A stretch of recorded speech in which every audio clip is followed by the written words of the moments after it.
Hey, what's up, guys? It's Navarro, Pin Stocks Club 13. It's July 8th, 2020. And this is today's second video, guys. It's going to be a very short video. I'm going to explain and talk to you about how to set up your Thinkorswim platform with technical indicators that I use. If you want to use what I use, you can go ahead and use this video to set it up.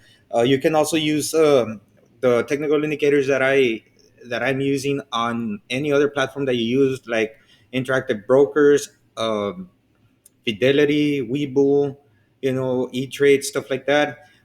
Mind you that they're not going to look the same on other platforms as they look on Thinkorswim, because I do have other platforms, but I learned how to trade, how to short on Thinkorswim, and this is what I'm familiar with, so that's what I stick to. Uh, I was talking with one of the PSC 13 members today on a video chat, and he was asking me about this indicator. So I want to send a shout out to Pierre Sanders, one of the members, and I had a really nice talk with him. He had really good questions, and he's been a struggling trader. He commented on that, and he continues to grind it out on the learning side, and hopefully today I helped him out with some of the things that we talked about, and he'll gain a little bit of knowledge as far as how to use those indicators in the near future. Like I told him, the more you use them, the better you're going to get at them.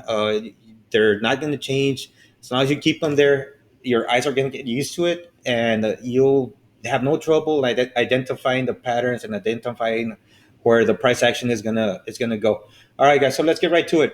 So here, this is a regular setup.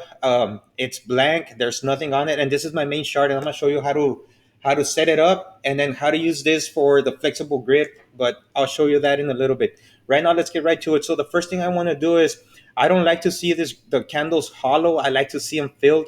So what I'm gonna do, I'm gonna change the appearance of this stuff. I'm gonna go straight to the settings box right here. Okay, I'm gonna go a little quick. You can play, pause, and rewind, whatever you need to do on the video. But for now, just try to follow along, and then we'll go. You can go and set it up yourself. All right, guys. So, if as you can see, I got the alerts here. This kind of takes away my attention from the chart. It's kind of, you know, it catches your eye, so I don't want to see them there. So as soon as I click here, it's gonna be on general. You're gonna see alerts. What I do here, I just click on show arrows only, hit apply, and now you're just gonna see the alerts right here on the side where the price bar is, or the price side is. Okay, so that's one.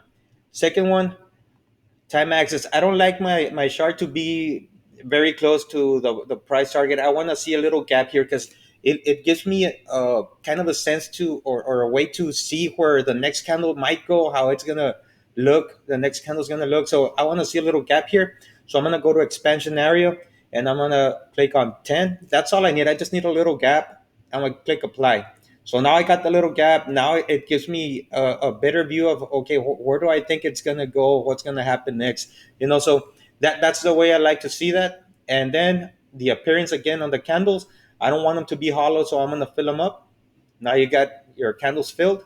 My volume, I like for it to. It's gonna be on preset color. It's gonna be blue. So you're gonna have to go ahead and click on color as symbol ticks, and your candles, your bars, your volume bars are gonna be the same color. You hit apply, and then now the candles are filled. Okay.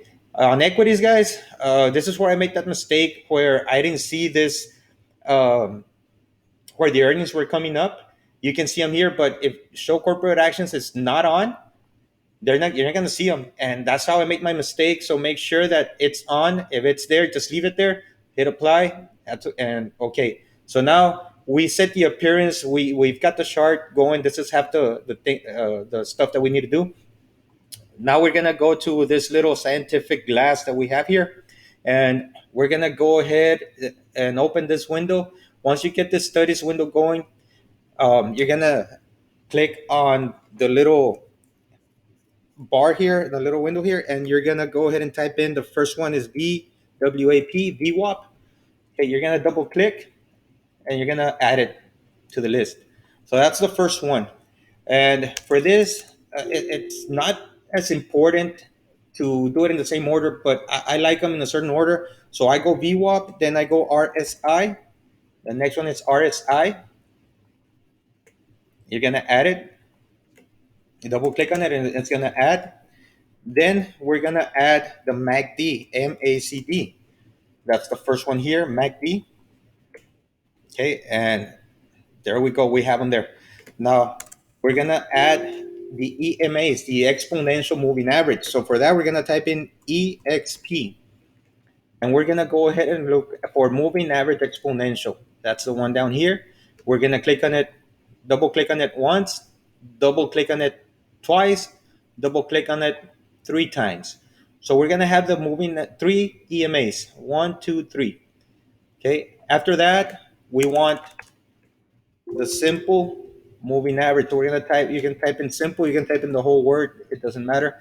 We're gonna go with simple moving average, and now we've got everything that we need. So now what we're gonna do, guys, is we're gonna go ahead and change this to what we want them to be. We don't want them all to be the same because that'll defeat the purpose of having three EMAs, right?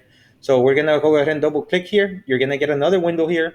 On the first one, we're gonna leave the 9 there. We want the 9 EMA. So that's the first one that's gonna pop up. And I like this 9 EMA to be yellow for no particular reason. You can do whatever color you like, but I like it like this because this is the way I learned it. And I'm gonna go with yellow. Then I'm gonna click on the second moving average. This one, I'm gonna click here.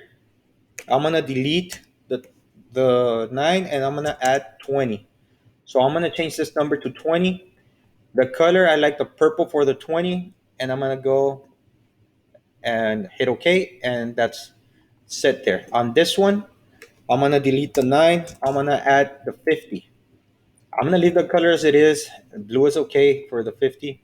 Then we're gonna go to the simple moving average, and we're gonna do the same here. We're gonna delete the 9, and then we're gonna go to 180. Now, if you don't leave the cursor around here, it's gonna be hard for you to delete and type. So make sure you leave the cursor there, and then you'll be able to hit delete or backspace, and then type in the number that you need.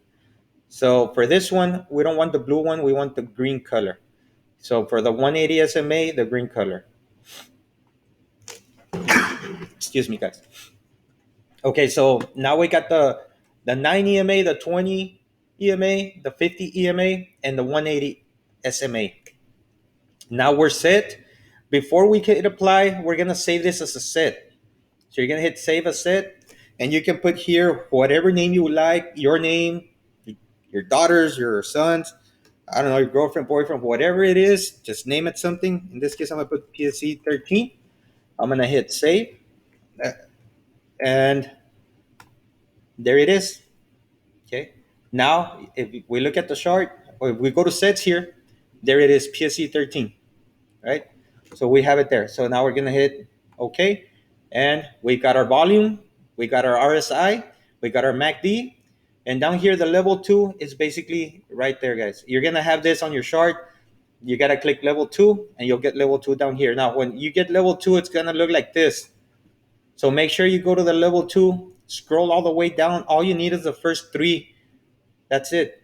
Okay. And then here, if they're too big, you want a bigger chart, just go to the top one and bring it down. And now your chart is better visible. You can still see your volume bars. You can still see your RSI and your MACD. Okay. So now we're set on the main chart. Okay. And then after charts, you're going to click the next one on your actual, again, this is a detached chart, so I don't have all the features, but there's a flexible grid. Once you go to the flexible grid, this is your flexible grid, right? So you got charts.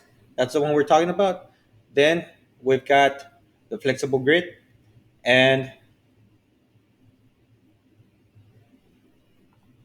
we're gonna go ahead and set up this flexible grid the same way. You can go to settings, do the general, show arrows only, the time axis 10, appearance, make sure it's filled, colors are set, then hit apply, then click OK. Then you're gonna go to here's the beautiful part about it, guys, is that you can just click here, go to sets, click on PSE 13 or whatever you named it, add selected, apply, then hit OK, and all the technical or indicators are gonna be here. You go do the same on this one, and you're set to go, guys. And that is pretty much all there is to it. I'll have another video on how to set up all this stuff down here, or I think I already have one on how to set up your three charts down here. I think that's on how to set up a watch list. So go ahead and go to that video, and I'll show you. It shows you there how to set up all these three charts. Yes. So I hope this is helpful for you guys. Again, if you have any questions, post it down on the YouTube link below and on the Trading View or WhatsApp chat, guys. We'll see you on the next one. Again, hope everybody had a green day. Let's keep it going, guys. Your goal is to be green for the week, not for the day. So if you're red today, don't worry about it. Work towards being green for the week. That's the main goal, guys. Catch you on the next one.